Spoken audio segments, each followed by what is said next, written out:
Y'all, hey, y'all. It's me, V, the CPS scholar. And I just wanted to come on here because I wanted to talk about Emem and Ikechi on Married at First Sight. What city are they in now? I ain't even gonna sit up here and lie because I've been traumatized by that show since Chris and Paige. Him with the face only a mother can love, sitting up here saying that Paige didn't look good, even though he kept smashing. But anyways, it brings back trauma once again. But now we have Ikechi and Emem, and Ikechi then came on these people TV and said that he feels like Emem violated him and violated his consent. So, if you don't know what's going on, Ikechi has auditioned for the show at least in 3 cities and finally got on in it might be Chicago. Where the hell is these people at? But anyways, because Colorado was last season and it was terrible. I haven't been watching it ever since because remember, I used to review. Go check out my old reviews. But either way, he tried 3 different cities. He finally got on by sitting up here and saying he wanted a black woman that looked like Kelly Rowland mixed with Michelle Obama. They gave him Emem, the Nigerian queen or whatever. And baby, he's been acting a donkey ever since. All he keeps doing is trying to sell that rusty ass pamphlet, Letters to My Wife.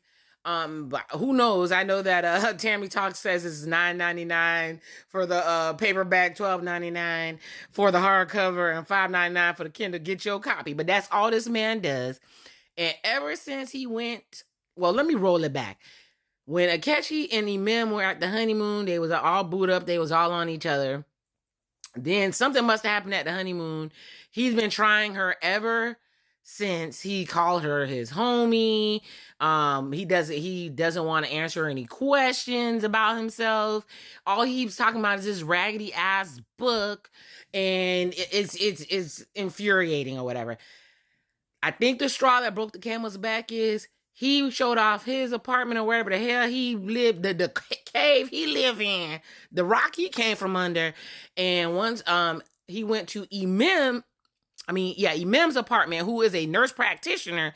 And of course, her spot was nice. Ever since then, the man can't stand this lady telling everybody that in one moment he's all up on her. The next minute he's telling everybody that's his homie.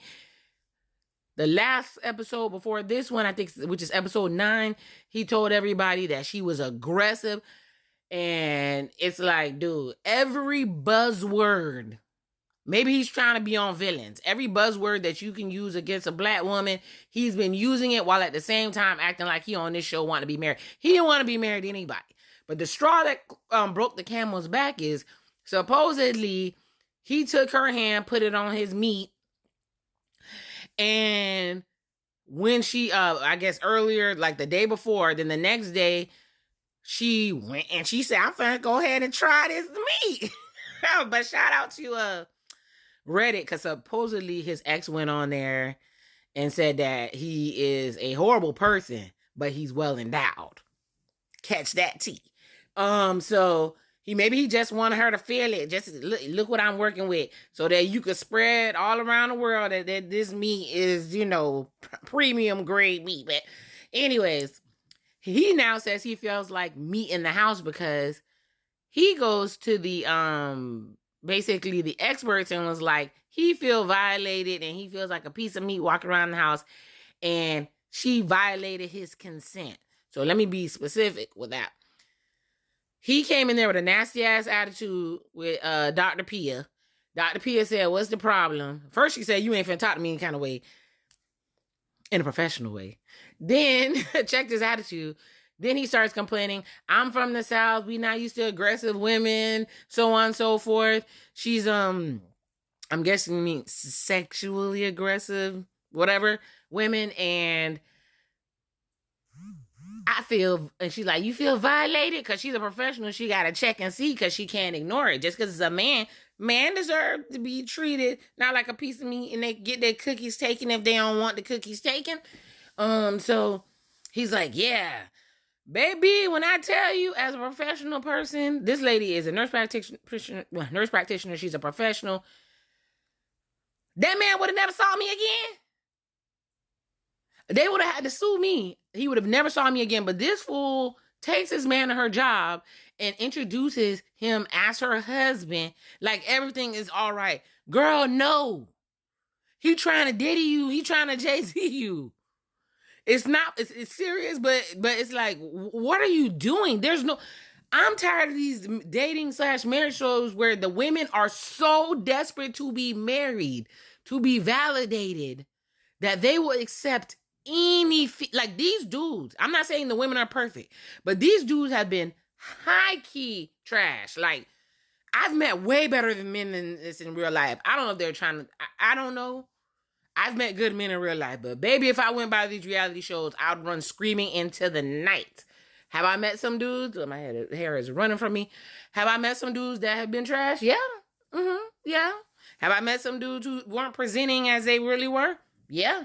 But there's also been dudes that have been good fathers, good men, good, all that good stuff, working, stable, all that good stuff. So, I can't say all of them are trash, but if you go on this reality, watch these reality shows, baby, no. But back to Ikechi and his raggedy ass book and his false accusations, because then he goes on the after party and says, oh, he didn't mean that.